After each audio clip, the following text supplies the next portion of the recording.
नेहा का मन आज सुबह से ही बहुत परेशान है।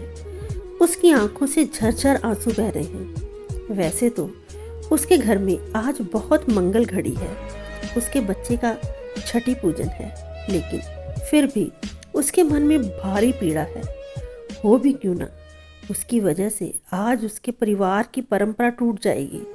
पता नहीं क्या क्या सुनना पड़ेगा उसे। नेहा के परिवार की ये परंपरा है कि जब किसी बच्चे की छठी पूजा होती है तो उसके ननिहाल से कपड़े आते हैं, क्योंकि ये एक बड़ा शगुन होता है जिससे बच्चे को ददिहाल के साथ साथ ननिहाल का भी आशीर्वाद मिलता है। इसलिए छठी पूजा में माँ और बच्चा दोनों को ही वही के कपड़े पहनने होते हैं। लेकिन नेहा के घर से ना तो अभी तक कोई आया था, ना ही किसी के आने का कुछ पता था। हर माँ यही चाहती है कि उसकी संतान के शुभ कार्यों में सब कुछ रीति रिवाज के अनुसार हो, लेकिन क्या करे, एक तो नेहा के मायके वाले इतने संपन्न भी नहीं थे, ऊपर से ये मौसम खराब हो गया कि वो लोग चाहकर भी नहीं आ पा रहे थे। नेहा भी जानती थी कि उसके घर से इतना खास तो कुछ आएगा नहीं, लेकिन शगुन का जोड़ा तो आ ही जाता। इसी बात से वो बहुत परेशान थी। मन की व्यथा कहे भी तो किससे। पति राजीव ने सुबह ही उसे 4 बातें सिर्फ इसलिए सुना दी क्योंकि आज के शुभ दिवस पर वो आंखों में आंसू लिए बैठी थी। कहाँ तो राजीव को उसकी मनोदशा समझकर उसे ढाढ़स बनाना चाहिए था, कहाँ वो उसे ही उल्टा सुनाकर चला गया। वैसे भी ये दुनिया वाले किसी की स्थिति को बिना जाने ही 4 बातें सुनाने में सबसे आगे रहते हैं। जब अपना पति ही बिना कुछ जाने इतना कुछ सुना गया तो मोहल्ले वालों की तो पूछो ही मत। यही सब सोचते सोचते न जाने कितनी बार नेहा की आंखें भीग आई।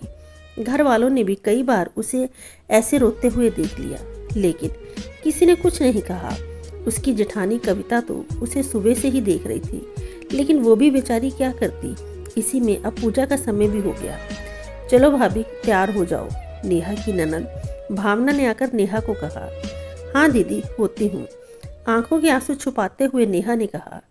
ठीक है भाभी, बोलकर भावना तो कमरे से बाहर चली गई। नेहा ने सोचा, शादी का जोड़ा जो कि ज़्यादातर पूजा में पहनती हूँ यही पहन लेती हूँ।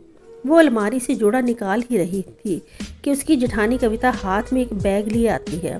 चलो नेहा, आओ, मैं तुम्हें तैयार कर देती हूँ। हाँ भाभी, बस ये जोड़ा निकलवा दो। तुम उसे छोड़ो, यहाँ आओ, मेरे पास तुम्हारे पहनाने के लिए जोड़ा है। तुम जल्दी से ये साड़ी पहनो, इतने में छुटके को मैं कपड़े पहनाती हूँ। लेकिन भाभी, ये कपड़े कहाँ से आए? ये सब तुम छोड़ो, जो जरूरी है पहले वो सब करो, उसकी जेठानी बोली। जेठानी के कहे अनुसार नेहा तैयार होकर बच्चे को गोद में लेकर बैठ गई। कविता ने छठी पूजन की रस्म पूरी की। जेठानी ही हमारी तरफ छठी पूजा करती है। जिसे जो जो नेक दिया जाता है वो सब नेक नेहा ने सासू माँ के बताए अनुसार दे दिया। मेहमानों और मोहल्ले वालों के जाने के बाद नेहा ने अपनी जेठानी को बुलाया और पूछा, भाभी अब तो बता दो ये कपड़े किसने भिजवाए हैं? कम से कम मैं उसका शुक्रिया तो अदा कर दूं, जिसकी वजह से मेरे मायके का मान, मेरे बच्चे का शगुन पूरा हो पाया। कहीं भाभी माँ जी ये सब तो नहीं लेकर आ गई? अरे नहीं नेहा बहू, मैं ये सब नहीं लेकर आई। अंदर आते हुए नेहा की सासू माँ ने नेहा से कहा। तो फिर माँ जी, कहाँ से आया ये सब?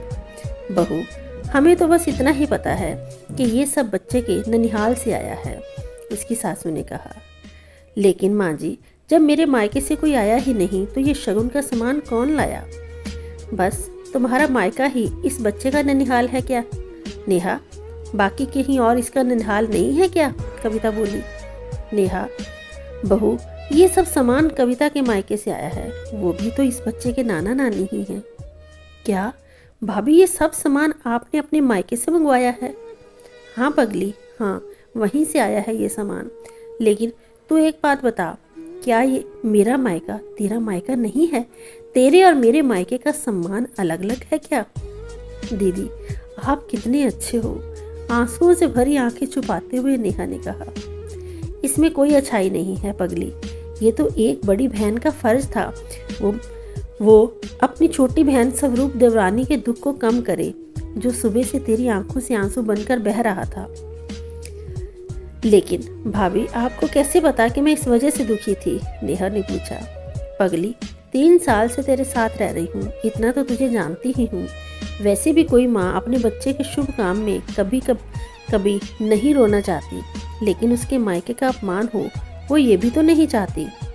इसलिए मैंने माँ को फ़ोन करके इस शगुन के सामान को बोल दिया, चल अब चुप हो, अब तो घर की परंपरा भी बच गई, बच्चे का शगुन भी हो गया और तेरे मायके का मान भी रह गया। जेठानी जी बोली। सच में भाभी, मैं बहुत भाग्यशाली हूँ जो आप जैसी जेठानी मुझे मिली। सच में अगर ऐसी जेठानी सबको मिले तो कभी किसी देवरानी को अपने मायके के सम्मान की चिंता न हो।